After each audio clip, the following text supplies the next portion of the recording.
សួស្តីបងប្អូនកូនកូនថ្ងៃនេះលោកគ្រូមកបង្រៀនអំពីភាសានិងអក្សរខ្មែរភាគ3បន្តទៀតបាទហើយយើងចូលមកដល់ផ្នែកទី3នៃជួរអក្សរដថដូថូណបាទតើជួរអក្សរនេះមានទម្រង់កើតចេញពីរាងកាយមនុស្សដែលកំណើតរូបរាងចេញពីរាងកាយមនុស្សត្រង់ចំណុចណាខ្ញុំបាទសូមធ្វើការបកស្រាយបន្តទៅនេះបាទជួរអក្សរដជួរអក្សរដយើងមើលជើងអក្សរដគឺជើងអក្សរដនេះមានរាងដូចជាអក្សរតមានរាងដូចជាជើងអក្សរតបាទមានដូចជាជើងអក្សរតហើយបើតាមការសិក្សារបស់ខ្ញុំជើងដមិនគួរមានជើងដូចអក្សរតទេព្រោះអក្សរតវាស្ថិតនៅក្នុងចំណុចតភ្ជាប់នៃរាងកាយរបស់មនុស្សដូចជាសរសៃឈាមឡាក់ឬមួយក៏ឆ្អឹងឬក៏ហៅថាឆ្អឹងដូចជាឆ្អឹងដៃជាប់ជាមួយកែងដៃអញ្ចឹងណាបាទហ្នឹងហើយហ្នឹងគឺជើងអក្សរតប៉ុន្តែអក្សរដនេះដថដូធូណនេះគឺជាចំណុចដែលដកស្រង់ចេញពីរាងកាយមនុស្សត្រឹមកកបដល់ដងខ្លួននិយាយទៅត្រឹមដងខ្លួនមនុស្សបាទបើដកស្រង់ចេញពីដងខ្លួនមនុស្សហើយអ្វីអក្សរដមានជើងដូចអក្សរតអញ្ចឹងបានតែត្រង់ចំណុចនេះគឺជាចំណុចដែលត្រូវវែងញែកបាទអក្សរដនេះគឺតាមការសិក្សាវិទ្យារបស់ខ្ញុំគឺដកស្រង់ចេញពីរាងកាយមនុស្សត្រឹមឆ្អឹងជំនីបាទរូបរាងឆ្អឹងជំនីនេះហើយដងកបិតនេះគឺជាដាក់សញ្ញាមួយអញ្ចឹងអក្សរដនេះក៏ដកស្រង់ចេញពីទ្រូងហៅថាទ្រូងឆ្អឹងជំនីរបស់មនុស្សដូចនេះអក្សរដគួរតែមានជើងដបែបនេះបាទមានរាងដូចជាសាអ៊ូអញ្ចឹងតែអត់មានគួចទេបាទគួរតែពុំមានគួចដើម្បីឲ្យដឹងថាជើងដនេះគួរតែដកស្រង់ចេញពីរាងកាយមនុស្សត្រង់ចំណុចនេះបាទមានចំណុចគេហៅថា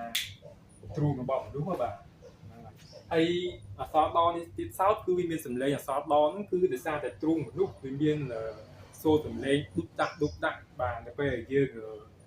ដាក់ជាតិនឹងទ្រូងទៅវាសម្លេងបាទមានសម្លេងឌុបដាក់អីចឹងទៅបាទហើយអក្សរថនេះក៏មានលក្ខណៈដូចគ្នាដែរគឺតបស្រង់ចេញពី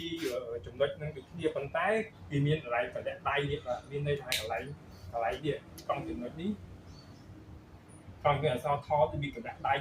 វាចុះក្រោមចឹងមកន័យថាគេយកដៃពណ៌ទៅខាងលើហើយចំណែកតែ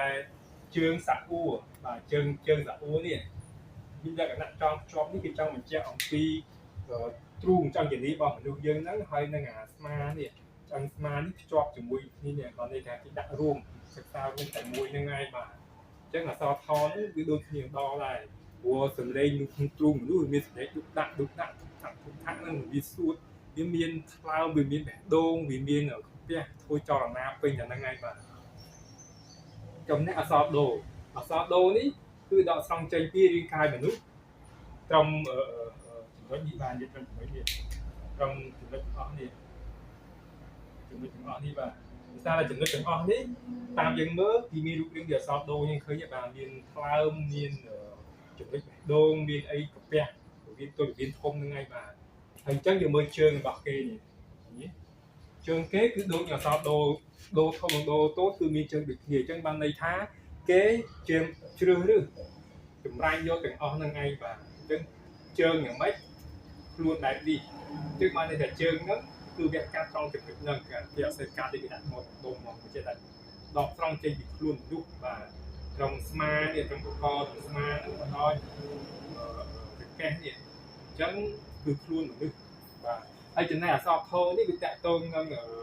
ទ្រូងកាលណាទ្រូងរបស់មនុស្សវាមានចំណុចមានទ្រូងរបស់មនុស្សនៅកន្លែងដងកបិតនេះគេយកពីទ្រូងមនុស្សនេះហើយវាមានអាចអូខ្សែមួយចុះមកអញ្ចឹងបានន័យថាអាចអូខ្សែវែងឡើងលើនេះគឺវាតាក់ទងនឹងកំពង់អាហារចុះមកក្រោមកំពង់អាហារចុះមកក្រោមបាទកំពង់អាហារចុះមកក្រោមហើយវាតាក់ទងនឹងឆ្អឹងជំនីនឹងទ្រូងថ្ងៃបាទប្រព័ន្ធហ្នឹងគឺតែមួយទេអញ្ចឹងបានន័យថាខ្លួនមនុស្សវាមានប្រព័ន្ធភ្ជាប់ពីខាងលើចុះមកខាងក្រោមបាទហើយចំណែកអក្សរណយើងមើលជើងរបស់វាបាទជើងរបស់វាគឺដូចនឹងអក្សរមេធំរបស់វាដែរអញ្ចឹងបានតែរូបរាងនេះអក្សរណនេះបាទអក្សរណនេះគឺយកទម្រង់ចេញពីពលានបាទយើងពេលដែលយើងសម្ដែងយើងឆែកមើលទៅណាពលានរបស់មនុស្សយើងគឺមានរូបរាងដូចអក្សរណនឹងឯងអញ្ចឹងបានន័យថាអក្សរណនេះគឺដកស្រង់ចេញពី ក្រលៀនរបស់មនុស្សលៀនរបស់មនុស្សយើងណាបាទហ្នឹងហើយខ្ញុំបាទសូមបកស្រាយខ្លីៗខាងប៉ុណ្ណឹងហើយខ្ញុំសូមបន្ថែមមួយទៀតអំពីក្បួននៃការបង្កើតអក្សរសាស្ត្រខ្មែរដូចជាអក្សរតនេះអក្សរដដាក់ស្រៈអូវាបង្កើតទៅចេញជាអក្សរដូបាទហើយនេះដដាក់ស្រៈអូចឹងយើងផ្សេងទៅវិញស្រួលដបូកនឹងស្រៈអូស្រៈអូគឺវាចេញអក្សរដូហើយចំណែកអក្សរថនេះថនេះថបូកនឹងស្រៈអូវាចេញអក្សរថូនឹងបាទជាអក្សរថូនឹងអញ្ចឹងក្បួនអក្សរសាស្ត្រខ្មែរគឺវាដូចជាមានពាក្យវាហៅថាមេបាតាចៅព្រះតាក់ទងជាមួយនឹងភាសាអង្គរវត្តហ្នឹងគឺក្បួនមហានគររបស់យើងចំណែកអក្សរអូនេះស្រៈអូនេះបើតាមដែលខ្ញុំសិក្សាស្វែងយល់វាតាក់ទងនឹងរឿងខ្មែរតាក់ទងនឹងពិស្ណុកាដែលហៅថាពិស្ណុលោកហ្នឹងគេហៅថាស្ថាបត្យកមកពីឋានសួគ៌បាទអញ្ចឹងតំណាងឲ្យវាដូចជាប្រព័ន្ធទឹកប្រព័ន្ធធារាសាស្ត្រទុកទឹកបិទទឹកអីហ្នឹងគឺជាព្រះបង្កើតលោកព្រះសោយស្រង់មនុស្សសត្វជាតិអីហ្នឹងអញ្ចឹងអក្សរសាស្ត្រខ្មែរតាក់ទងនឹងមួយព្រហ្មញ្ញសាសនាជាមួយនឹងពុទ្ធសាសនាអីចឹងទៅប៉ុន្តែក្នុងនេះជាច្រើនគឺឃើញក្បួននេះចេញមកពីពុទ្ធសាសនាព្រហ្មញ្ញសាសនានិយាយទៅយើងរួមបញ្ចូលគ្នាប៉ុន្តែខ្ញុំបោះដកត្រង់ពិសេសក្នុងនឹងមួយដែលយើងអាចរកឃើញបាទតដាក់សាអូដថដូថូណដដាក់សាអូចេញដូថដាក់ស្រៈអូនេះវាភ្ជាប់គ្នានេះបាទដដាក់ស្រៈអូចេញដូថដាក់ស្រៈអូចេញថូ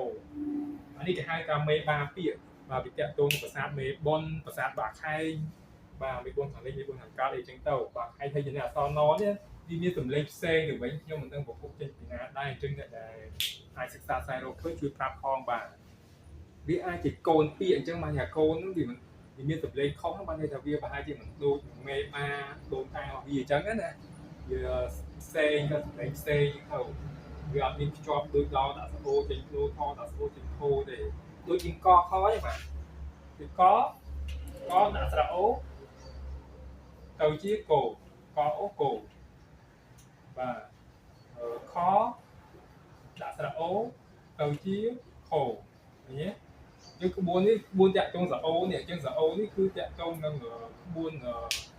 សញ្ញាមួយនៅខាងរបស់ព្រះពិស្ណុលោកគេថាស្ថាបត្យកមកពីឋានសួគ៌អញ្ចឹងអក្សរសាស្ត្រខ្មែរកើតចេញពីលោកអ្នកបង្កើតហ្នឹងឯងហើយរឿងហ្នឹងខ្ញុំនឹងបកស្រាយនៅវីដេអូភាគក្រោយបន្តទៀតបាទហើយភាគចប់ពីហ្នឹងខ្ញុំបកស្រាយសរុបតែម្ដងដើម្បីឲ្យយើងងាយស្រួលយល់បានហ្នឹងពីខ្ញុំបាទបកស្រាយត្រង់ចំណុចហ្នឹងហើយចុងក្រោយខ្ញុំបាទសូមជម្រាបជូនថាបើសិនជាពុកម៉ែបងប្អូនកូនក្មួយមានចិត្តចង់ឧបត្ថម្ភដល់ការផលិតវីដេអូរបស់ខ្ញុំបាទបានដាក់ QR code ខាងចុងហ្នឹងបាទដោយសារខ្ញុំបាទយល់ថាប្រហុកនៅតាមផ្សារគេលក់នៅតែមានតម្លៃអញ្ចឹងការបង្ហាញរបស់ខ្ញុំក៏អាចថានឹងមានតម្លៃខ្លះៗដែរអញ្ចឹងបើសិនជាពុកម៉ែបងប្អូនកូនក្មួយមានចិត្តចង់ជួយឧបត្ថម្ភអាចផ្ញើតាមនឹងបានដល់គ្រាន់ដោះតល់ឆ្នាំងបាយអញ្ចឹងណាព្រោះខ្ញុំមានពេលរក CA គុំនឹងដូចគេទេបាទ Website ជ្រាវអញ្ចឹងណាបាទហ្នឹងហើយពីខ្ញុំបាទបកស្រាយតែប៉ុណ្្នឹងនឹងជួបខ្ញុំបាទនៅវីដេអូភាគក្រោយបន្តទៀតដែលជាវីដេអូភាគ4បាទភាគ4តទៀតនៅភាគក្រោយបាទអញ្ចឹងហើយខ្ញុំបាទធ្វើវីដេអូខ្លីៗត្រឹមតែប៉ុណ្្នឹងដោយសារតាដូចជាត្រូវបង្ហោះចូលក្នុង TikTok អីចឹងណាដើម្បីកុំឲ្យវាស៊ី space ពេលយូរបាទអញ្ចឹងខ្ញុំបាទសូមអរគុណសូមជម្រាបលាបាទ